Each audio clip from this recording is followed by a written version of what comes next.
Hello there, everyone. Welcome to another episode of the METC podcast. This episode, we're going to talk about what it means to be a connected educator. And it's not a coincidence that this is coming out in October because October is Connected Educator Month.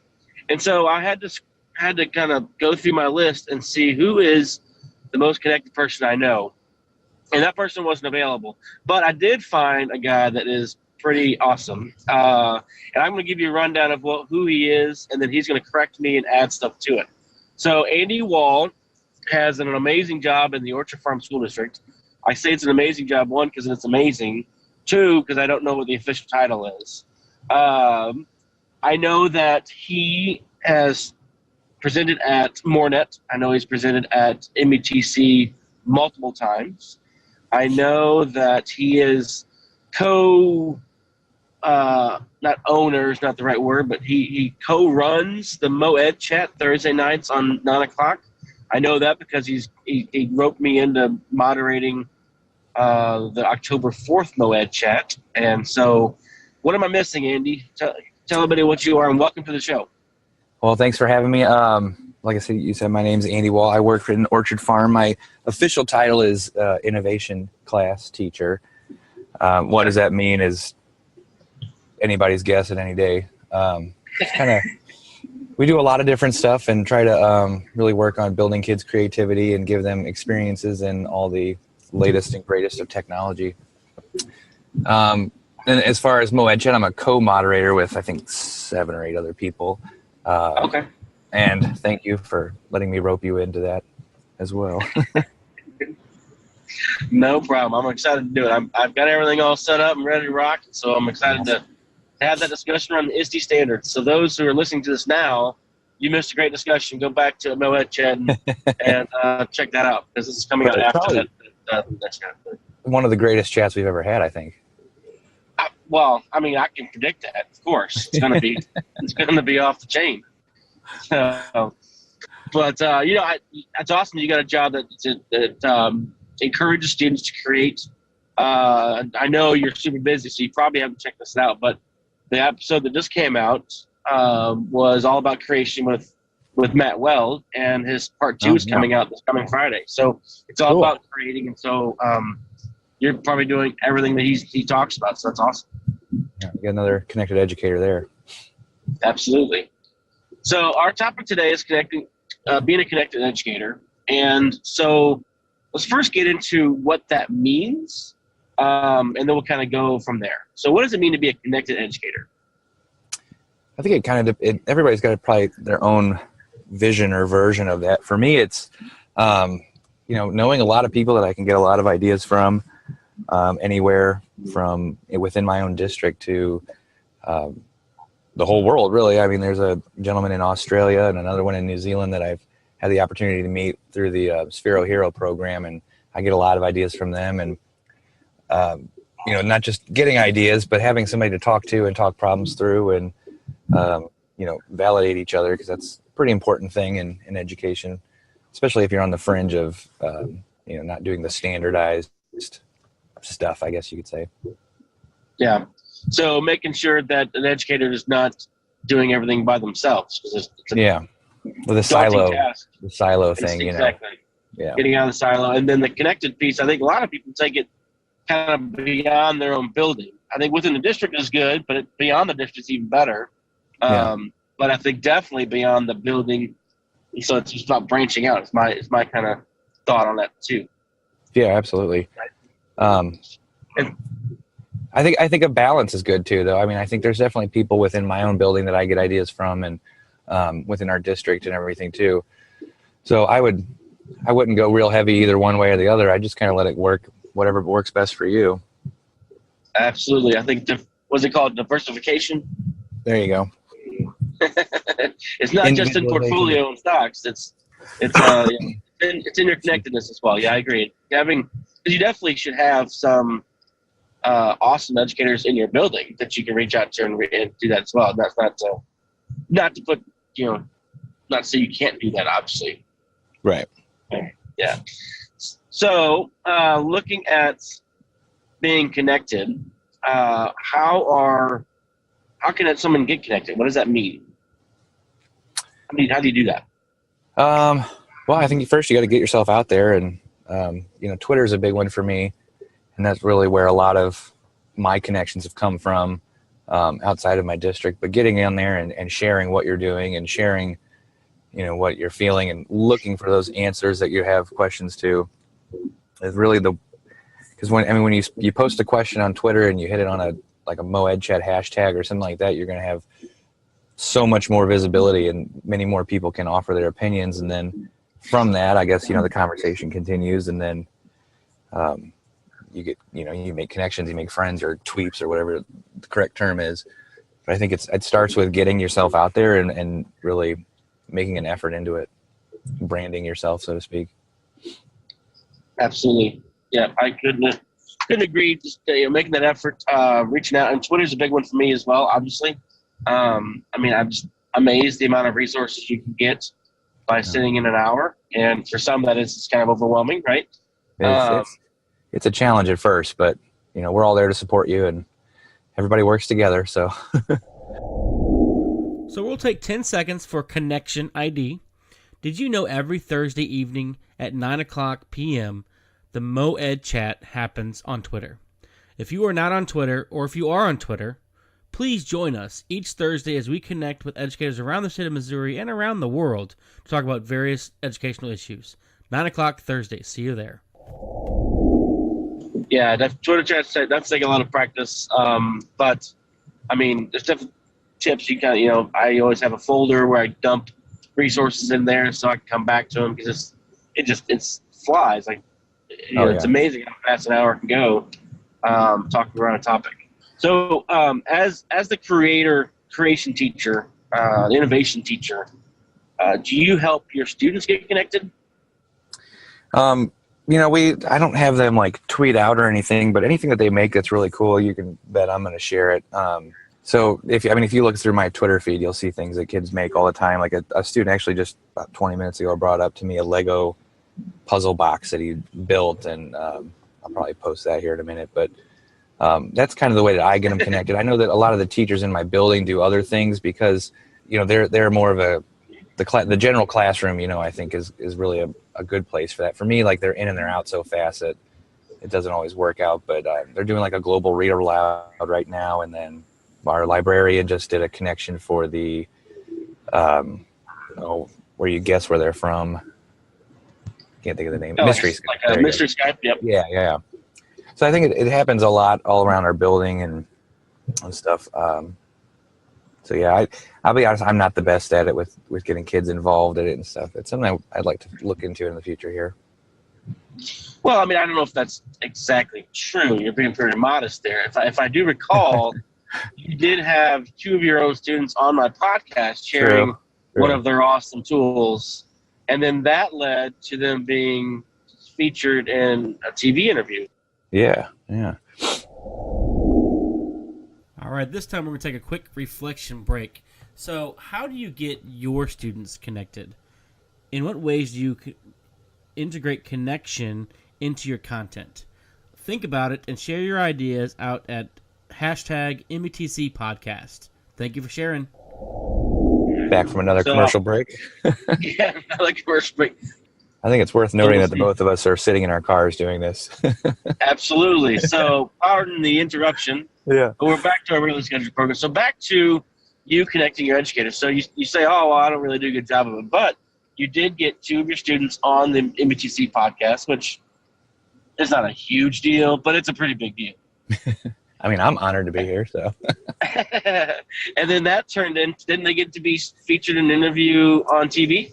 Yeah, it was HEC TV, which is an internet TV show here in St. Louis. That was a really good experience for them. But I guess I don't know. I didn't really feel like I did a whole lot with that. I think the kids kind of took it and ran, and so I don't know. There I go with modesty again. Well, it's something. Yeah. Let me put it this way: it's something I'd like to get better at doing. You can always be getting better. You can always be improving. So I won't disagree with you there. But without you posting their ideas on Twitter, I wouldn't have seen it, and so I wouldn't have reached out. And I bet the same could have been said for the HETC TV as well. So you're doing a great job, and it's pretty cool. I know the kids were stoked to be on the podcast, to take the video for the the Flipgrid portion of it and everything. So it's pretty cool on that. The MOED chat coming up tomorrow, for those who are listening now, previously a couple weeks ago, it's all about the ISTE standards. So how does being a Connected Educator relate to those ISTE standards for educators? I think the goal of the ISTE standards, is to kind of build you as a better teacher and a better instructor. And I think that's exactly what being connected does. I certainly was not as effective as I am now, I think, before, getting into a community and getting a what they call a tribe, and, and all those different words for it. But getting all that, getting new ideas, getting support, validation for things that may be a little bit out there and a little bit weird, has really benefited me. And I think that goes into the ISTE with the collaborator, and being prepared for a future where, everybody's connected and everybody's globalized, I guess is the word I'm looking for. Yeah, absolutely. Yeah, the collaborator standard, the collaboration standard would absolutely be huge because you're collaborating with others, you're learning from each other, and it says you're learning along with students as well, because you don't necessarily have to be a master at a topic or an idea in order to present that to your kids. So you can. A great way to get connected with other EdTech educators is to attend the METC conference. Coming up in February 11th through 13th, 2019, you should attend this conference. METCEdplus.org for more information. Sign up today. But I think, so they got the collaborator standard, and obviously that means you can take something you learn from the MOED chat, and then you can apply it the next day, even though you may not be an expert on it, right? Yeah. You can and learn right along with your kids in that manner, and that's kind of what that collaborator standard also includes. But also the learner standard really talks about learning from a group of educators, your PLN, your professional learning network. And a lot of that is, like we talked about earlier, being balanced, not just internal coworkers, but also educators from around the world that you can connect with. So definite connections with those ISTE standards there. All right, so I know we've talked about what being Connected Educator. It's been broken up a little bit by a couple of commercial breaks, but let's give them some examples. So let's talk about you. You are a connected guy. You co-moderate MOED chat. It's a weekly chat, 9 o'clock. So you're definitely on Twitter at least 1 hour a week, but we know that's a lot more than that. How are you connected? Well, like with Twitter, like I have it, I got the notifications and all that kind of stuff, so I get connected. But whenever I see something, like just the other night, I jumped on to I think it was EdTech Chat because they were talking about free resources. So it was something I'm definitely interested in, and I just kind of jumped in and said, "What's up?" and got a lot. I didn't participate a whole lot, but I did get a lot out of that. And just by doing that and randomly kind of just engaging with people when there's a topic or somebody posts something that I think is really cool, and just by saying, hey, that's really cool, or, how did you do that? Or, we've done that too. And that kind of just gets that conversation going. And even if that conversation takes, over a month to complete itself or whatever, that's how I build what my PLN is just by engaging with people and finding out, what they're doing, and kind of gaining a little insight into their world, and then kind of bringing that back, and then thanking them, of course, and trying to make sure credit goes where it belongs. And that aside from that, I mean, going to conferences has really been a huge thing for me. You mentioned MoreNet, that's coming up here soon, probably about the time this is released, I think. Yep. But going there and seeing people and getting to meet face to face with people really builds a lot of connections. And then you can see them and have a real conversation. Twitter conversations are always kind of odd, I guess, because you've only got so many things to say. But then you get to meet them in real life, and at first you don't ever recognize them because profile pictures are always a little different. Like look at mine, and Yeah. in real life, it's definitely different. And meeting that and then getting that connection, that just builds a stronger, relationship that you then, I found that most of the time I get a lot out of just meeting people and talking to them and just having a candid conversation, after a session, or maybe sometimes during a session, or, whatever. I'd say those are two of my biggest methods, I guess. In addition to that, participating in like Ed Plus things, and like I've done a couple of those trainings in the past, and I got to meet people that know somebody else I know, and then that strikes up the conversation, and then you start talking about what do you do, and here's what I do, and oh, that's really cool, and kind of getting that benefit. And again, just engaging with people. Nobody's going to think you're weird. I mean, well, they probably think I'm weird, but they're not going to, we're all educators. We're all in it together. We're all in it for the same reasons. And it's only going to help you in the end if you get that courage to go out there and do it. Absolutely. Absolutely. Yeah. I don't think anybody thinks we're weird. I mean, we're all, like you said, we all have the same goal. We're all here to help students and grow students, and we got to, feed off each other and help each other make that happen. So, any other? I know you said you use Twitter. Is there anything else you use to connect beyond the walls? I used Google Plus for a while, but just got to be trying to manage too many different things. I went for the higher impact for me personally, and that was Twitter.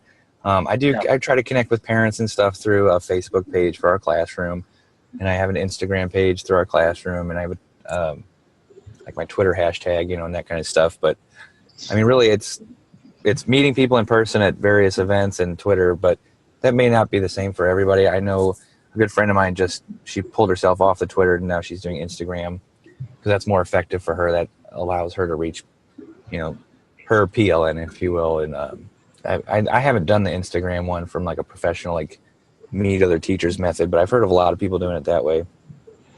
Google Plus is a big one, of course. I'm sure you're big on that one. I am not actually. I'm on it, but I know. Mr. Google's not on Google Plus. Well, I mean, Google has a lot of amazing things. We know that, but Google Plus is not one of them, and I think they know it. They're trying to make it better, but no matter. I mean, I belong to like the Chromebooks in the classroom community. It's got like 2,000 educators in it. And I still get spam messages and inappropriate content on it. I'm like, it's insane. I mean, I don't know how it gets through or how other social media block it out, but it seems to be an ongoing problem. And there's a reason why a lot of districts don't allow that come through, because they have not been able to figure out how to manage that better. So I don't use it as much as I probably should. I do follow like Google. Obviously they put out a lot of good stuff on there, so I will check it for updates. The new pencil's coming out, so I gotta keep tabs on that. iPhone coming too, I don't know anything about that, so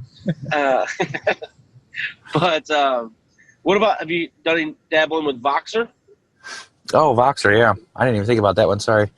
So that's actually how all of the MoEd chat stuff gets ready every week and gets planned out and discussed and stuff. And I'd never used it until Debbie Fukularo, or however you say her name. I'm sorry, Debbie, that's terrible. I should know your last name. But she invited me to join the MoEd chat, I guess, a little over a year ago at METC, or maybe 2 years ago. I'm not really sure. But that was my first introduction to Voxer, and that's been a really handy tool. I think that's more like a kind of like a Facebook thing where it's a closed, it's people that through your connections. Whereas Twitter, like I said, is worldwide, and people comment and talk to each other that have never even met or have no connection, whatever. But Voxer is more like a closed thing. So it's really great for that. I mean, as far as like collaboration goes, we can respond to each other at any point in time and talk through your voice, and use the walkie-talkie features, but also share posters and links and videos and pictures and so on and so forth. That's another good one.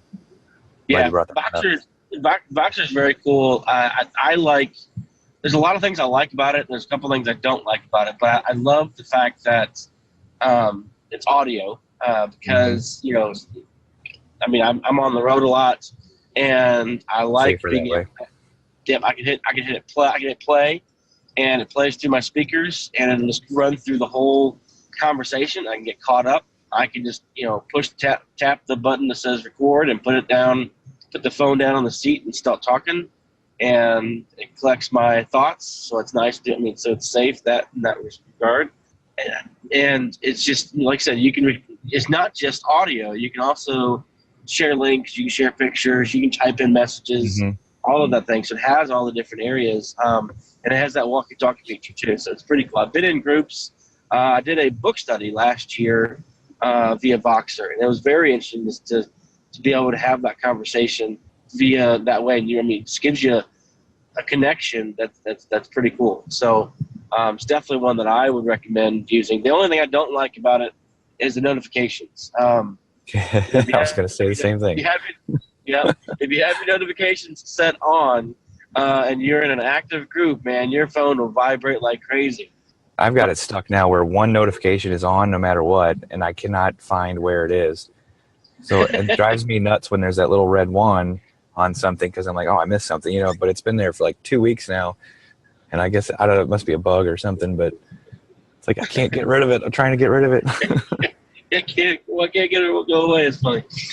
Yeah. So, so I end up turning those off, which then frustrates me another way because then you got to check it regularly, and I tend to forget, and so then I get way behind, and so that's the only issue I have with it. But if you stay up on it, it's pretty cool. What about? I've heard a lot about LinkedIn. Have you done any work beyond posting a resume on LinkedIn?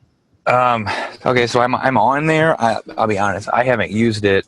I mean, I was on there like 4 or 5 years ago or something is when I joined, and I didn't touch it until just recently. My wife is in the business world, and she does a lot through it and gets a lot of connections and a lot of really great stuff. And so I was like, okay, well, I'll give it a try, and I've got a lot of connections with various people and things, but I don't honestly do much with it. At first it started out, I felt like it was kind of spammy. Like I kept getting like constant emails and, so-and-so wants to join and I just couldn't keep up with it. I found, like, to me personally, like it's more of a business world thing. Whereas Twitter is my thing, like the business world. Like I said, my wife is, LinkedIn is her thing, but I know that a lot of people do a lot on it. I just haven't been able to get involved in it.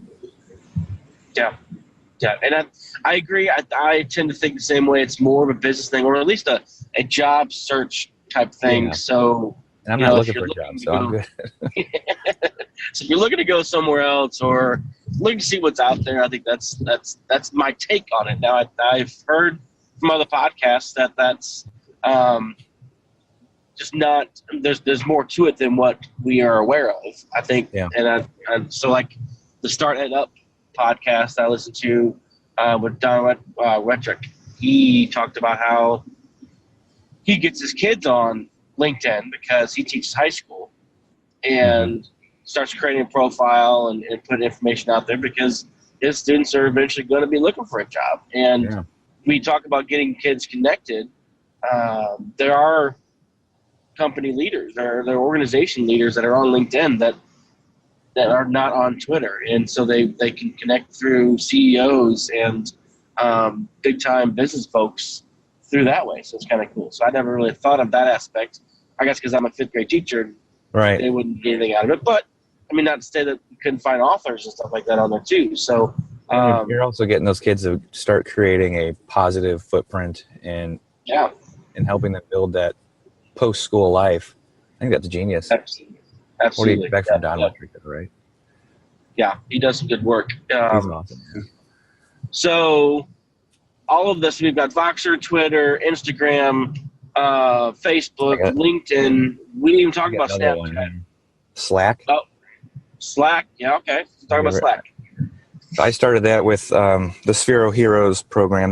They set up a Slack channel. That was my first experience with it. I think it's a closed group thing again, but as far as like productivity goes and staying connected, because that's the group. There's a guy in Iceland and London and the UK and Australia and all this, and then us in America, and everything is all concise and stayed together, and everybody can keep up. And so I guess that's connecting, but like in a smaller setting. I don't know. Yeah, I don't know if I'm doing under social media, but more of a business thing. Yeah, I think that I mean, it's all about how you use it. I think that not necessarily social media, but I think it can be. I mean, I've used Slack to attend a conference. I guess not. Really? I guess he called it a conference. I don't know. It's Leadership Summit or whatever he officially called it. But it was really cool because the way it had different rooms, and so everybody was in like the main room, and then you got assigned like breakout rooms, and then when you went to breakout room, you had discussion questions and you had topics. So you had all this stuff that you talked about, and then you came back to the main room. It was really cool how it was set up, but it was definitely a way to get connected with people. And it's cool that you're with that Sphero Hero. We forgot to mention that you are a Sphero Hero. Oh, yeah. And so, but it's cool to be able to share resources and get information about a specific topic. People all over the world. How many people can say that? It's pretty neat. That's really cool. I like that idea very much. Yeah. So there's more than what we're talking about. So we're just going to leave it at those apps or tools. Now that we've mentioned some of them, the next question I have that I know some teachers are thinking, okay, how do you manage that? How do you keep track of how do you find the time to do all that? We're so busy. We got so much stuff going on our plate. I don't have time to check on Twitter every half hour every night or whatever. How do you manage your connectedness? I guess is the question I'm going for. I think it's about finding what works best for you, and for me, like I can, like on my lunch break, I'll flip open Twitter and scroll through, and they've got it, like organized in manner of, what's popular or whatever, what's getting the most interest or whatever. It's not a timeline. I do that. And then I just make a time, like the MoEd chat thing. It's my time during the week when, the kids are in bed, and that's my downtime or whatever to do the chats and stuff. Outside of that, I mean, if we do something and I post, I'll skim real fast just for 5 seconds. I think somebody was telling me about a 5 flick rule where you flick your thumb up 5 times and that's it. And then you move on. Really? And, okay. And that's, I think I subconsciously do that. If I don't see anything in the first couple scrolls, I'm done. But I think you just have to find what works best for you. And some people will get really involved in it. Others kind of just sporadically will do something on there, and and that's okay. You're still getting a benefit out of it. As long as you're getting that benefit, then it's worth the 20 seconds or 10 minutes or whatever it is you choose to spend on it. Absolutely. Yeah. I mean, the way you have to look at it, I think, is, and what I tell teachers that I work with, I look at it as a way for me to grow. It's professional development for myself, and I can't have every day, all day professional development. That's just, overwhelming. So you have to decide how much time you want to spend on growing yourself. And that may grow. You may say, I'm going to spend an hour a week on Twitter or whatever. The next thing you know, you get an idea, and that expands to you learning more about how to code because you got interested in it. So it can expand from your limitations, and that's the idea. But I think you definitely have to say, okay, I want to learn more about X, and here's some ways I'm going to do it, and I'm going to do it once a week or once a month. I mean, definitely take it in stride. You don't have to jump in, and I know a lot, like you said, you jumped in on a chat. You didn't really contribute a whole lot, but you watched and you learned that way. You can be what I think some call like a lurker or a behind-the-scenes person. Just sit there and gather information. Let's let the discussion happen, and you get the resources from that. But yeah, you just have to make it what you will. The idea is not that you have to be overly connected, but that you are connected in general to grow. Yeah.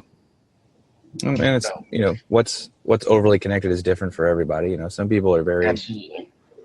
social media centric, if you will, and some people aren't. And it's finding what works best for you. Yep. And some people do book clubs on Saturdays, and they're from people all over the area. There's different ways to get connected. We mentioned a lot of apps, and typically, it's an ed tech podcast, and we typically think of technology ways to connect. It doesn't always have to be. So I know we focus a lot on those things. Don't think that we're not thinking the other ones are valuable. We have had a fun time in multiple ways. Hopefully we will be able to edit out all those commercials So I apologize for all of the phone troubles trying to travel across the state of Missouri and connect with Andy here using Zoom. So another way you can be a connected educator right there. So as we wind down, Andy, I want you to remind everybody how they can connect with you. Pass out your Twitter chat or your Twitter handle if you don't mind, and then we'll kind of close it out. All right. You can find me on Twitter with @AWALL777. And then anything that I share goes on to the hashtag of innovation class, one word. Awesome. And his handle and that hashtag will be on the show notes at metcedplus.org. And Andy, I want to thank you for connecting with me. Thanks for sharing everything your students are doing, everything you're doing. It's awesome. I greatly appreciate it, man. Hey, thank you for having me. I appreciate it as well.